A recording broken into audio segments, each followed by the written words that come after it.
Vai esi kādreiz aizdomājies, kur dzīvoklī ir elektromagnetisms? Šodien tu uzzināsi. Elektromagnetisms apraksta, kā elektriskie lādiņi savstarpēji ietekmē un rada elektrisko un magnētisko lauku. Un varbūt Margarita mums varētu pastāstīt kādu piemēru. Mikroviļņu krāsns ir viena no ierīcēm, kas izmanto elektromagnetismu. Tā darbojas izmantojot elektromagnētiskos viļņus. Magnetrons ģenerē mikroviļņus aptuveni 2,45 GHz frekvenci, un tie tiek novadīti krāsns kamerā.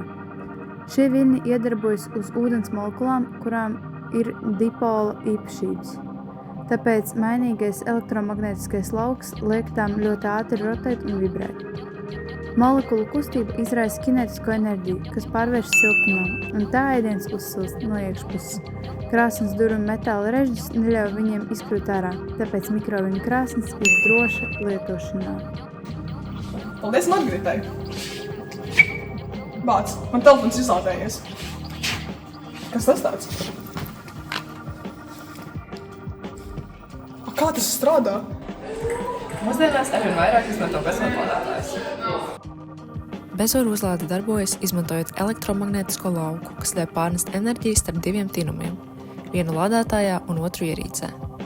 Lādētāja raidītāja tinums vispirms nosūta signālu, lai noteiktu, vai tuvumā ir ierīce ar saņēmēju tinumu. Kad savienojums ir izveidots, lādētājs sāk raidīt elektromagnētisko lauku, un tajā inducētā enerģija nonāk ierīcē, kur tā tiek pārveidot līdzstrāvā, lai varētu uzlādēt akumulātoru.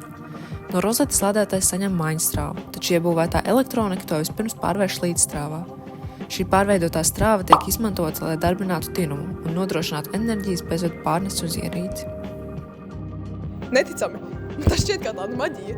Varbūt tev ir vēl kāds brīnums, par ko pastāstīt. Vai jūs esat kādreiz aizdomājušies, kā mazs spēks var radīt tik spēcīgu vēju? Atslēga slēpjas mazā brīnumā, ko sauc par motoru. Fēna motors, parasta maiņstrāvas motors, ir tīra elektriskās enerģijas pārvēršana mehāniskajā enerģijā. Kad ieslēdzat fēnu, elektrība plūst cauri tinumu spolēm. Tā rada spēcīgu, neredzamu spēku, kas ir magnētiskais lauks. Tas tieši iedarbojas uz motoru, kas ir griežamā daļa. Un tur notiek elektromagnētiskā indukcija, liekot motoram strauji griezties. Magnētiskais lauks stumi un velk motoru, panākot nepārtrauktu griešanos, kas savukārt griež ventilatoru, radot gaismu plūsmu, kas žāvē matus. Pat motora ātrums ir saistīts ar elektrības pamatiem. Eiropā un Āzijā biežāk izmantotā 50 Hz frekvence nosaka atšķirīgu motora ātrumu nekā, piemēram, Amerikas 60 Hz tīkls. Tātad, nākamreiz, kad žāvējat matus, atcerieties! Jūs izmantojat vienu no spēcīgākajiem dabas spēkiem – elektromagnētismu, lai savu matu žāvēšanu padarītu ātru un efektīvu. Au! Kāpēc tas tik karsts bija? Tu pat liesma nav! Acīm redzam, tu vēl nesaproti, kā elektromagnētisms strādā. Es tev pamācīšu. Indukcijas plītīs zem stikla keramikas virsmas ir iebūvēts elektromagnētiskās spoles. Iedarbinot plīti, caur spolēm plūst maiņstrāva, kas ģenerē pastāvīgu augstas frekvences mainīgu magnētisko lauku visapkārt un tieši virs tā. Ja uz plīts virsmas netiek novietots tam speciāli paredzēts katls vai panna, siltums netiek ražots un virsma paliek augsta.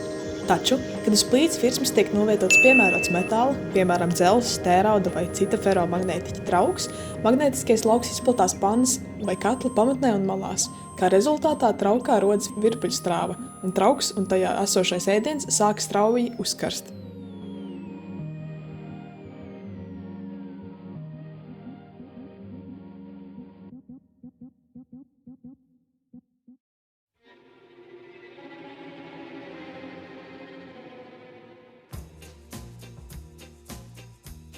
Elektromagnētiskā lauka teorija patiesībā ir 3 atšķirīgu zinātņu apvienojuma rezultāts. Vecākā no tām ir elektrostatika, ko pirmie pētīja grieķi. Viņi atklāja, ka berzējot noteiktas vielas, tie spēja piesaistīt vieglākus ķermeņus. Viena no šīm vielām bija dzintars, kura grieķu nosaukums ir elektrons, no šejienes cēlies nosaukums elektrība.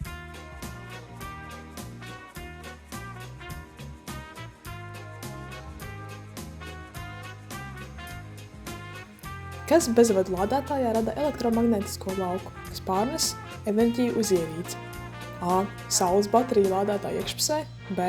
Raidītāja tinums, ko darbina pārveidoti līdzstrāva, C. Ierīces akumulators, D. USB kabelis.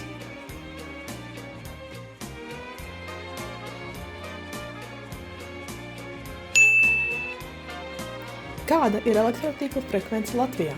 A. 40 Hz, B. 50 Hz, C. 60 Hz vai D. 70 Hz?